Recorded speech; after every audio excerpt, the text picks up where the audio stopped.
Friend, welcome to my channel. My name is Riddhi. तो friend, आज मैं आपके साथ डिस्कस करूंगी कि आप अपना अगर सैलून ओपन करने का सोच रहे हो और आपको जानना है कि कितने बजट में, कितना कम से कम खर्च करके हम एक अच्छा सा सैलून का सेटअप कर सकते हैं। हम लगभग 50 से 60 हज़ार के अंदर एक अपना सेटअप स्टार्ट करना चाहते हो, तो वो मैं आपके साथ डिस्कस करूंगी आज कि आपको जो ज़रूरी चीज़ें होती है, जो कि बहुत ज़्यादा जिसके बिना आप स्टार्ट ही नहीं कर सकते हो, वो ज़रूरी चीज़ें आपसे आप ले सकते हो और उससे स्टार्ट कर सकते हो। और उसके बाद आप एडिशनल उसमें ऐड कर सकते हो जबकि आपकी कमाई होना स्टार्ट हो जाएगा। जब एक बार कमाई होना स्टार्ट हो जाता है तो फिर आप उसमें बहुत सी चीज़ें धीरे धीरे जोड़ सकते हो। तो मैंने भी कुछ इसी तरह से किया है। मैंने एकदम से सारी चीज़ें नहीं ली है। मैंने पहले एक स्टार्टअप किया और उसके बाद जैसे जैसे मेरी इनकम होती गई वैसे मैंने धीरे धीरे चीज़ें जोड़ना स्टार्ट किया है। तो चलो मैं आपको बताती हूँ कि मैंने कैसे स्टार्ट किया है और कैसे आप स्टार्ट कर सकते हो। आपको एक आइडिया मिल जाएगा, ठीक है। तो ये है फ्रेंड मेरा कुछ सैलून इस तरह का है। यहाँ पे एक मैंने चेयर ली है। ये भी आपको ज़रूरी नहीं है कि आपको ऐसी चेयर एक लेनी ही लेनी है। आप ये चेयर जो मैंने बाद में ली है, पहले मैं ऐसे एक स्टूल होता था, इस स्टूल पे बैठती थी। उसके बाद मैंने ये चेयर ली है। सबसे पहले ज़रूरी जो सैलून में चीज़ें होती है वो कुछ चीज़ें होती है, जैसे कि चेयर हो गया, आपका मिरर हो गया, ठीक है, एक ट्रॉली होगी। ये मैंने 2 ट्रॉली ले रखी है और 2 चेयर ले रखी है। स्टार्टिंग के लिए आप एक चेयर और एक ट्रॉली ले सकते हो और एक इस तरह से मिरर हो गया, ठीक है, इस तरह से एक मिरर हो गया। ये आपकी रिक्वायरमेंट के हिसाब से आप करवा सकते हो कि आपको कितना लंबा रखना है, कितना चौड़ा रखना है, ये आपके हिसाब से होगा। लेकिन अगर आप स्टार्ट करना चाहते हो और आपकी शॉप भी इतनी बड़ी नहीं है, थोड़ी छोटी सी शॉप है, तो एक मिरर और एक चेयर में आप बहुत अच्छे से स्टार्ट कर सकते हो और बहुत बड़ा उसको फिर धीरे धीरे बना सकते हो। तो आप इस तरह से एक चेयर ले सकते हो। ये चेयर मुझे पड़ी है 6500 में। पहले तो वो ज़्यादा ही बोलते हैं, उन्होंने 7000 या 7500 ऐसा कुछ बोला था, लेकिन फिर हमने कम करा के 6000 या 6500 में ये चेयर आपको मिल जाएगी। इससे सस्ती भी आपको चेयरें मिलती है, 5000 में मिलती है, 5500 में मिलती है। आप सेकेंड हैंड चेयर ले सकते हो 4000, 3500, 4500 में सेकेंड हैंड चेयरें आपको बहुत आराम से मिल जाती है, ठीक है। मोस्ट इंपॉर्टेंट है एक चेयर जिसपे बैठ के कस्टमर आपका रिलैक्स करेगा और जिस पे बिठा के आप अपने कस्टमर का काम करेंगे। उसके बाद होता है मिरर।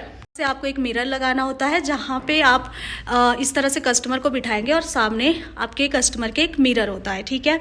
ये भी आपके लिए कंपलसरी होता है। मुझे ये मिरर कॉस्ट किया लगभग 1200, मतलब ये लगा के मुझे कम से कम 1500 का पड़ गया, विद फिटिंग, विद इसके जो ये सामान आते हैं छोटे छोटे, जहाँ ये जो इसको हैंडल करता है, और इसको टोटल मुझे 1500 का एक मिरर पड़ गया था। तो उसके बाद आपको एक ट्रॉली की ज़रूरत होती है जिसमें कि आप अपना सारा सामान रख सकते हैं, टॉवल रख सकते हैं, hair dryer, hair straightener, bag. उसके बाद आप हेयर स्पा करोगे, फेस का फेशियल करोगे, फेस स्टीम दोगे, तो उसके लिए आपको स्टीमर चाहिए। ये है हेयर वाला स्टीमर और ये है आपका फेस वाला स्टीमर। आपको 2 in 1 भी मिलते हैं, ठीक है, जिसमें कि 1 साइड आपका फेस वाला स्टीमर होता है और 1 साइड हेड वाला स्टीमर होता है। 5 से 6 हज़ार में ये दोनों आपके आ जाएंगे। और अगर आप 2 in 1 लेते हो तो 3 से 4 हज़ार में 2 in 1 आपको मिल जाएगा, जिसमें कि आपके दोनों काम हो जाते हैं, तो वो भी होता है। उसके बाद आ गया shampoo station. Shampoo station compulsory भी है और नहीं भी है। अगर आप एक लग्जरियस अपने कस्टमर को कंफर्ट देना चाहते हो तो आप एक शैम्पू स्टेशन ले सकते हो, लेकिन मैं सो रही हूँ, लेकिन अगर आपका शॉप छोटा है और आपका बजट भी कम है तो आप इसको अवॉइड कर सकते हो। आप एक साइड में सिंक लगा सकते हो और सिंक में आप बाल वॉश करवा सकते हो। किट आपकी फेशियल आप करोगे, मसाज दोगे, उसके हिसाब से कुछ किटें हैं, जैसे कि इस तरह की आपकी किलो की किटें आप ले सकते हो, आधा किलो या किलो की किटें भी आप ले सकते हो, जिससे कि जिनको थोड़ा सस्ते वाला, ज़रूरी नहीं है कि सब महंगे वाला ही फेशियल कराते हैं, थोड़ा सस्ते वाला जिनको अच्छी सी थोड़ी क्लिनजिंग चाहिए, थोड़ी मसाज सी चाहिए, तो इस तरह के आप किलो वाले या आधा किलो के ये डब्बे ले सकते हो। ये वाले भी हैं और ये वाले भी हैं। उसके बाद आते हैं आपके कुछ कस्टमर जिनको एक अच्छा सा फेशियल चाहिए होता है, तो उनके लिए भी आप एक अच्छी किटें रख सकते हो इस तरह की, जैसे रागा हो गया, लोटस हो गया, लोटस के बहुत सारी वेराइटियाँ होगी, नेचर्स का हो गया और मामा अर्थ हो गया, और आपका और क्या था, O3 हो गया, वाइन की होगी, आस्था वेरी की वाइन की किट होगी और अरोमा की होगी। तो इस तरह ब्लीच चाहिए। ब्लीच का किलो के डब्बे भी मिलते हैं और इस तरह से भी मिलता है, जिससे कि आप ब्लीच कर सकते हो। आप अलग अलग वैरायटी के ब्लीच भी ले सकते हो। मेरे पास फ़िलहाल एक ही है अभी। तो ब्लीच चाहिए। एक D10 के लिए भी आपको चाहिए। आप ओजोन का D10 भी ले सकते हो। अगर आप कलर एंड ऑल करते हो तो आपको इस तरह के कलर होने चाहिए, जिसमें कि मैट्रिक्स हो गया, आपका स्ट्रिक्स हो गया। आप जो भी ब्रांड आप पसंद करते हो, लॉरियल का आप रख सकते हो, लेकिन अफोर्डेबल रेट में मैट्रिक्स और स्ट्रिक्स ही आते हैं, तो आप वो रख सकते हो। की वेस्ट का भी है मेरे पास, वो भी रख सकते हो। उसके बाद आता है, अगर आप बाल वगैरह स्ट्रेट करते हो, परमानेंट स्ट्रेट करते हो, तो आपके पास इस तरह की क्रीमें होनी चाहिए, मैट्रिक्स की, लॉरियल की। और आप केराटिन करते हो तो केराटिन की भी आपके पास क्रीमें होनी चाहिए, जैसे मिस केयर हो गया, केराफाइन हो गया, केपी हो गया, और एक मेरे पास प्रोटेक, यहाँ पे प्रोटेक हो गया, होनी चाहिए। आपके पास इस तरह से एक ब्रश होना चाहिए, जिससे कि आप जब आपकी थ्रेडिंग करोगे तो आप ऐसे पाउडर लगाओगे। इस तरह से एक पाउडर बॉक्स होना चाहिए। और इस तरह से सेक्शन क्लिप्स आपके पास होनी चाहिए। हेयर बैंड आपके पास होना चाहिए। क्या लग गया इसमें? कलर मशीन होनी चाहिए आपके पास। स्टेपलर मशीन होनी चाहिए आपके पास। अलग अलग साइज़ के ये रोलर वाले होने चाहिए। टोनर आपके पास होना चाहिए। तो ये क्लिनजिंग का आपके पास होना चाहिए।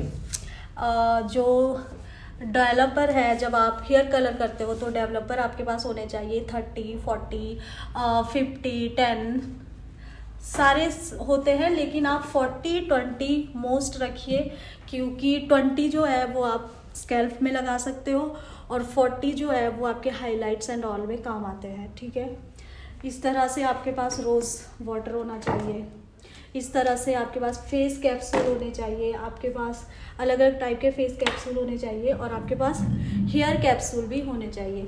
ठीक है, आपके पास प्री लाइटनिंग पाउडर होना चाहिए। हेयर स्पा की क्रीम होनी चाहिए। आपके पास न्यूट्रिलाइज़र होना चाहिए। न्यूट्रिलाइज़र आपके पास तब होना चाहिए अगर आप हेयर स्ट्रेट करते हो, परमानेंट हेयर स्ट्रेट करते हो, तो आपके पास न्यूट्रिलाइज़र होना चाहिए। इस तरह से वैक्स हीटर होना चाहिए। और ये मैं रिका वैक्स यूज़ करती हूँ। आप कोई भी हनी वैक्स या चॉकलेट वैक्स, कोई भी वैक्स यूज़ कर सकते हो, वो वैक्स होनी चाहिए आपके पास।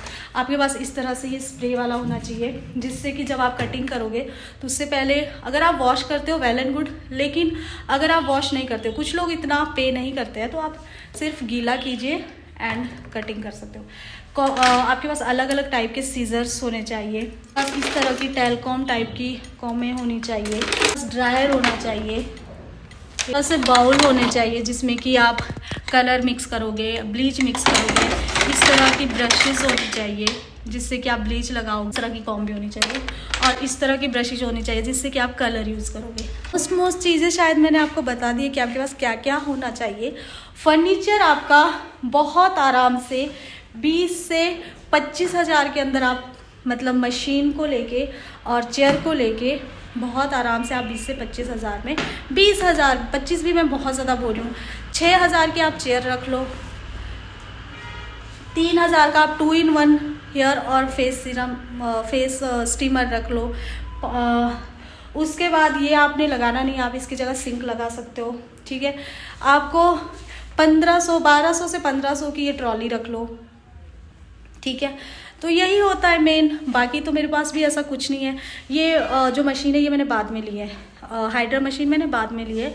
यहीं के पैसे से, यहाँ के पैसे से जोड़ के मैंने फिर एक हाइड्रा मशीन ली है। अगर आपको डेप्थ में जानना है कि आपको फेस के लिए क्या चाहिए, आपको हेयर के लिए कौन कौन सी चीज़ें चाहिए, आपको थ्रेडिंग के लिए क्या क्या चाहिए, तो मैं उसकी एक अलग वीडियो बनाऊँगी। बाकी मोटा मोटा मैंने आपको इसमें बता दिया है, तो आपको एक आइडिया हो गया होगा कि इतने में मेरा चेयर एंड ऑल आ जाएगा और इतने में मेरे जिस हिसाब से आप प्रोडक्ट लेना चाहते हो प्रोडक्ट आ जाएंगे। तो ये थी एक छोटी सी वीडियो। अगर आपको पसंद आई है तो like, comment, share and subscribe my channel and bye bye, love you.